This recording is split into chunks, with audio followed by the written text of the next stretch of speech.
Dzisiaj o czasie, gdzie kurhany miały dać komuś wieczną pamięć, ale czy tak się stało?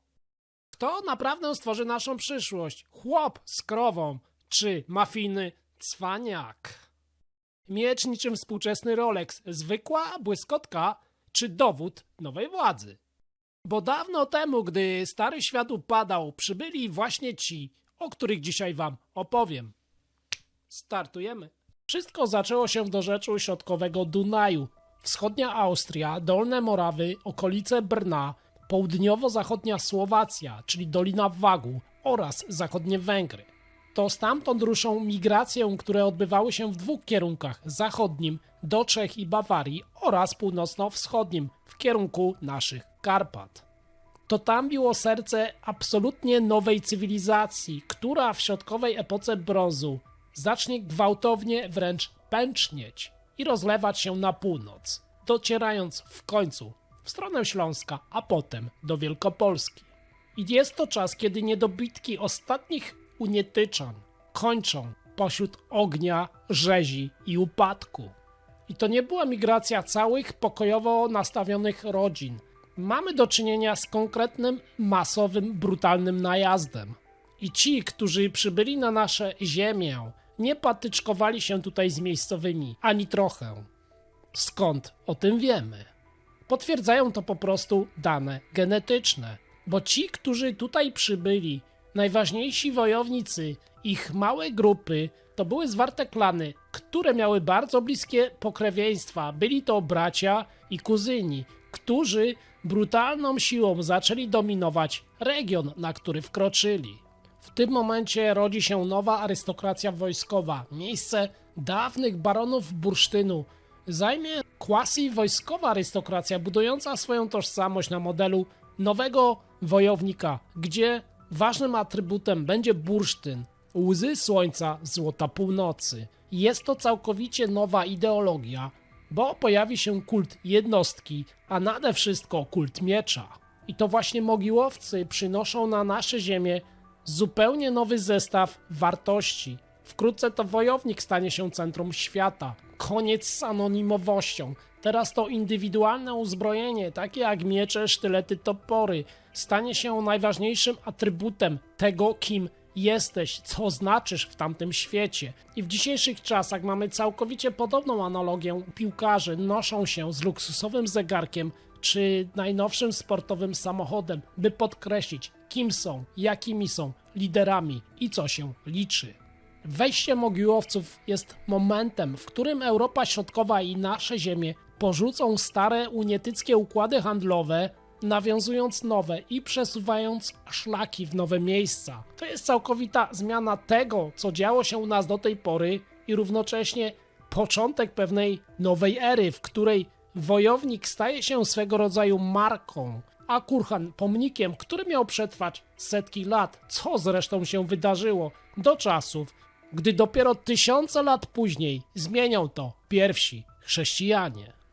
I teraz, prawie 3,5 tysiąca lat temu, nie było przecież Instagrama, TikToka ani nawet YouTube'a, aby przekazać innym istotną informację, kto tu rządzi na nowym terenie, jak więc zaznaczyć swoją dominację w środkowej epoce brązu. To był nie lada problem, ale mogiłowcy go rozwiązali, budując swoisty manifest władzy.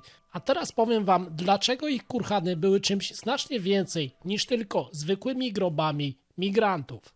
By to zrozumieć, musimy zastanowić się, czym naprawdę był kurhan, a pełnił rolę prehistorycznego billboardu. W tamtym czasie to nie była zwykła górka ziemi usypana przez poddanych. To już wtedy była skomplikowana konstrukcja wielowarstwowa, która miała mówić wszystkim, wszem i wobec. Tu leży ktoś, kto kontroluje ten teren. Pod kopcem chowano często kilka najważniejszych osób. Należących do najwyższych elit wojowników mieli oni przy sobie broń i najbliższą ich rodzinę.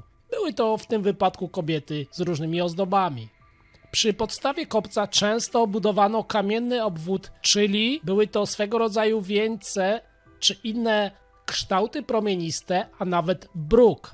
A w kamiennym kręgu centralnym często właśnie znajdowała się drewniana trumna ze zmarłym. Ale uwaga, tylko około 20 do 30% zmarłych dostawało własny kopiec. Dlaczego te kurhany powstawały właśnie na wzgórzach? Jak działała ta psychologia krajobrazu? Mogiłowcy nie budowali kurhanów w dolinach, gdzie przecież nikt by ich nie widział z daleka. Wybierali wzgórza i eksponowane punkty w krajobrazie, jak na przykładu w Wysocku Wielkim. Ale to nie koniec, bo tą wielką zmianą w tym wypadku były miecze. W grobach wojowników broń była absolutną, niepodważalną podstawą. I najważniejsze było to, że tutaj nie chodziło tylko o walkę, bo miecz stał się nowym insygnium władzy. Zastąpił wcześniejsze berła sztyletowe i coraz bardziej zaczął nas przybliżać do późniejszych insygniów królewskich znanych już ze średniowiecza. Był to symbol statusu. W tamtym czasie były to krótkie lub długie miecze i jeszcze nitowane, często z brązu cynowego, ale już wtedy było to dowodem na dostęp do najnowszych technologii. Oczywiście nie były to same miecze, bo spotykamy się także tam z grotami brązowymi do włóczni i oszczepów. Obok nich występowały też toporki, a w najbardziej wysuniętych osadach mogiłowców na wschód pojawiają się brązowe czekany węgierskie. Takie cmentarzyska kształtowały się w grupy kilkunastu kurhanów rozsianych co kilkadziesiąt, kilkaset metrów. Oczywiście najważniejszy tutaj był miecz, a miecz w takim grobie legitymizował prawo danej rodziny do sprawowania władzy na danym terytorium. W końcu to nie był tylko oręż. W tamtym czasie to było swego rodzaju prywatne ID prehistorycznego arystokraty. Wszystko to, jak i później, zaczyna służyć jednemu wyraźnemu celowi – kontrola i status. Wszyscy musieli to czuć. Groby mogiłowców były dosłownie przepakowane różnymi artefaktami, gdzie najważniejszym z nich oczywiście był bursztyn. To było kluczowe, bo posiadanie złota północy, pewnego rodzaju motywu solarnego, dowodziło, że dana osoba kontroluje strategiczne szlaki handlowe biegnące przez całą Europę z północy na południe. Budowa monumentów, składanie ofiar z naczyń i rytualne biesiady nad grobem zmarłego miały też inny cel – umocnić więzi między żyjącymi członkami klanu, pokazać innym poddanym, że nowa władza trzyma nad wszystkim rękę. I teraz coś, co może końcowo was już zszokować. Kurhan wcale nie był miejscem żadnego smutku, jak może się to wszystkim kojarzyć na pierwszy rzut oka. Tak, dobrze słyszycie, bo już wtedy religia szła ręka w rękę z polityką, kontrolując i manipulując ludźmi.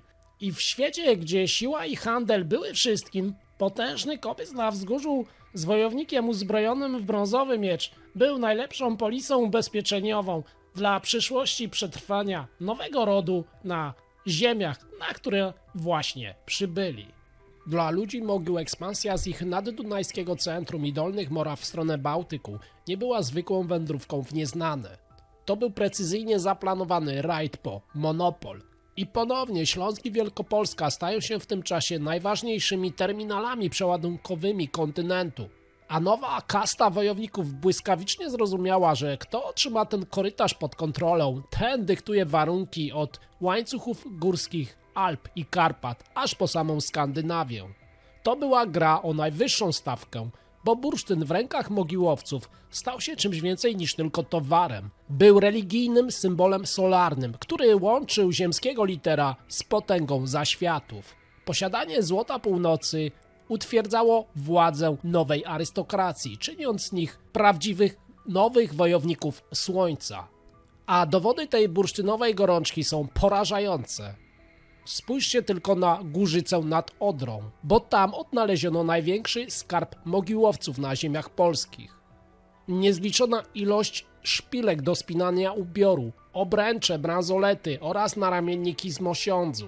Takie unikatowe artefakty jak diademy z blachy brązowej i zdobione pasy ze spiralkami. I najważniejsze, bursztyn pojawia się w koliach i paciorkach. Nacięcia w jednym z naszyjników liczyły, słuchajcie, ponad kilkaset kulistych korali. I też nie koniec na tym, bo odkryto tam 2 brązowe sztylety, broń, narzędzia oraz kolejne liczne naszyjniki bursztynowe. A wśród tego wszystkiego ciała, spalone i szkielety. takie znaleziska to nie jest przypadek. To uderzające podkreślenie ekonomicznej dominacji i jasny dowód na to, że ludzie Mogił stworzyli sprawną sieć klanów rodzinnych ubezpieczających szlak bałtycki, coś na kształt, powiedzmy nawet włoskiej, dobrze dzisiaj nam znanej mafii, rodzinka, która wszystko kontroluje, ze swoim najwyższym donem. Dla tych ludzi Bałtyk był źródłem nieskończonego bogactwa, a kontrola nad szlakami prowadzącymi przez Wielkopolskę i Śląsk, przejętymi od Unietyków, pozwoliła im na przepakowanie swoich grobów niebotycznym luksusem, o jakim oni, ich poprzednicy, tylko wcześniej mogli sobie pomarzyć. Tak narodził się nowy porządek świata, w którym brązowy miecz chronił nowe bursztynowe imperium Mogiłowców. Na tą chwilę już doskonale wiecie, że stary świat Unietyków legł totalnie w gruzach. Pomyśl sobie tylko teraz, że jesteś zwykłym mieszkańcem do niedawna funkcjonującego organizmu Unietyków i nagle w twoim sąsiedztwie pojawia się zupełnie nowa, uzbrojona po zęby władza, która narzuca wszystkim swoje zasady, a jeśli tego nie przyjmiesz, to po prostu odetną ci łeb.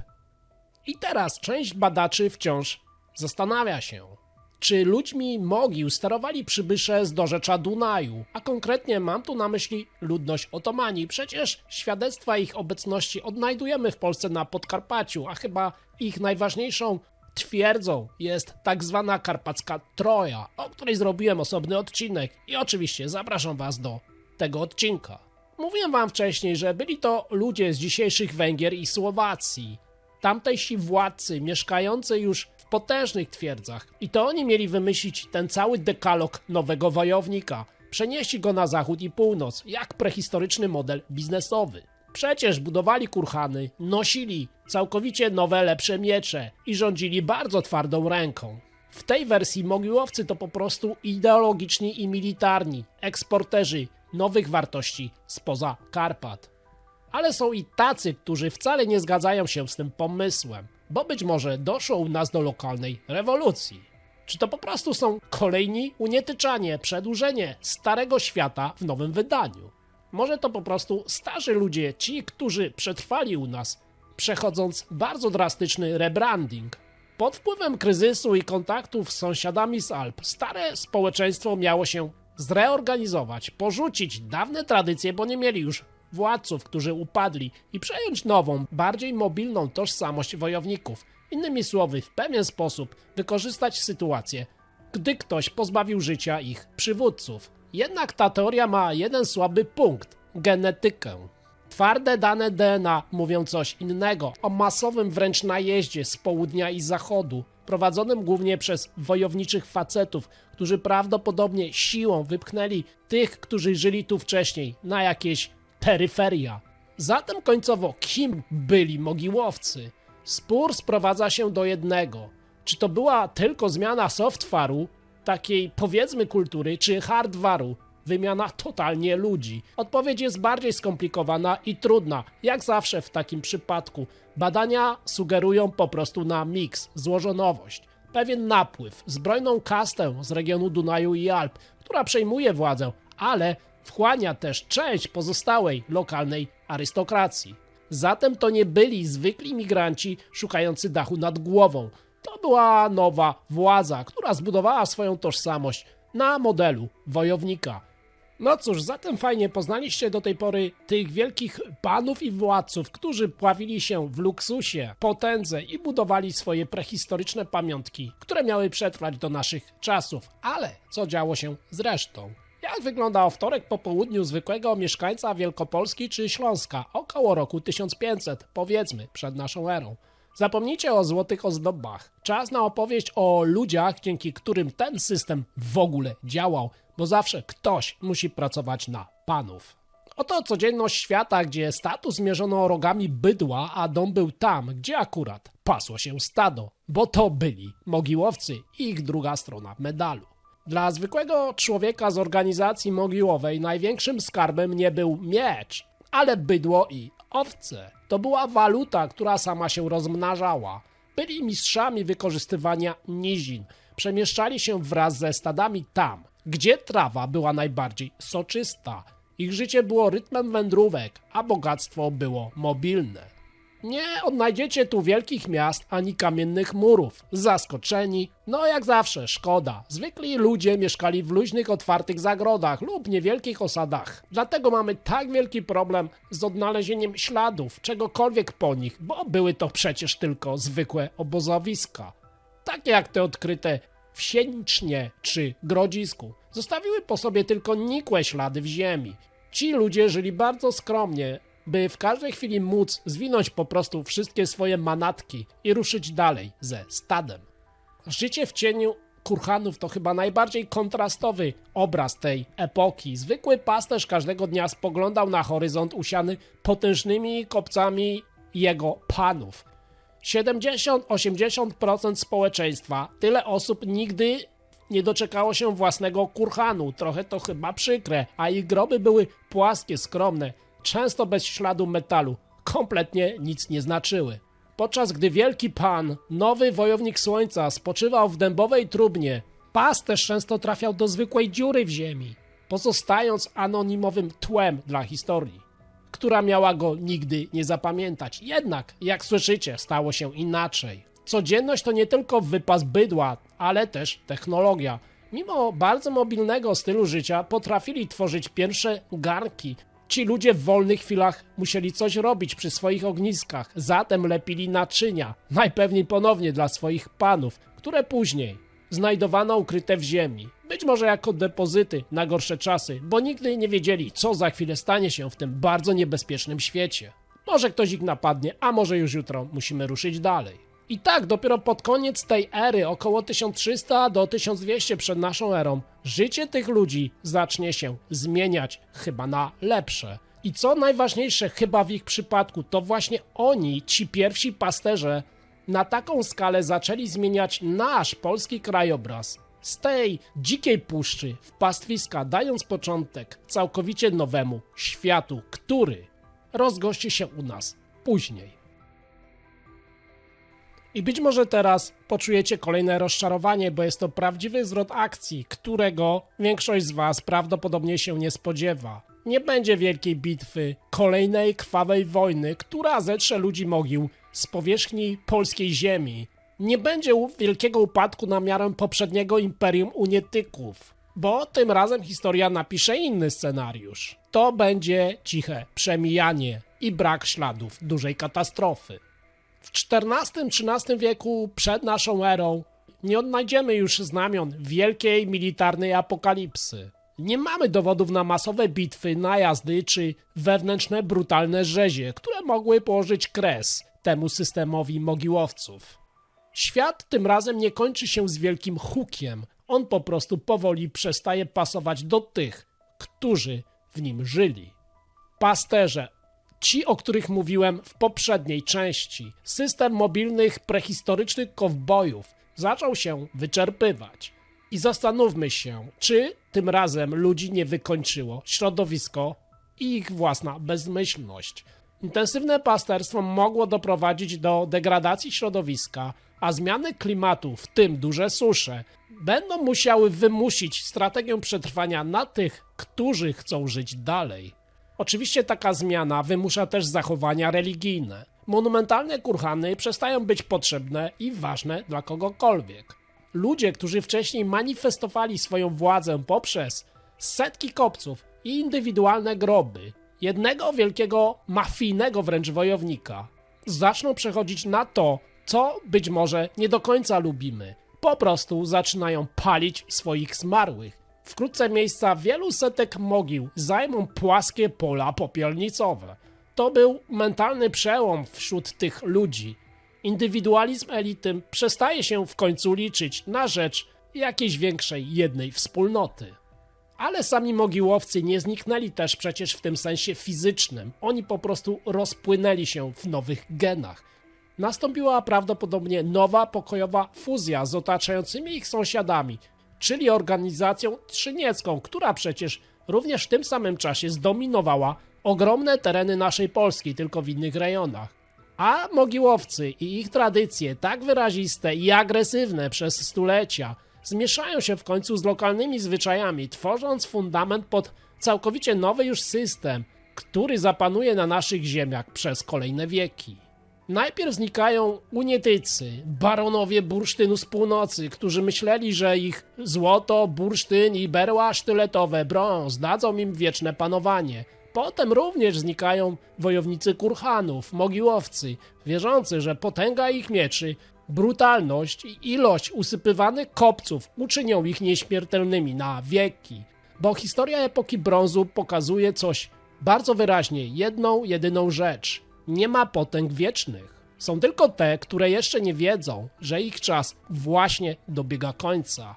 A każdy kurhan, który dziś widzimy jako nikły kopczyk na polu lub pozostałość po nim, był przecież kiedyś czymś, wszystkim, ich światem, a dziś jest tylko lekcją o kruchości każdego z imperiów.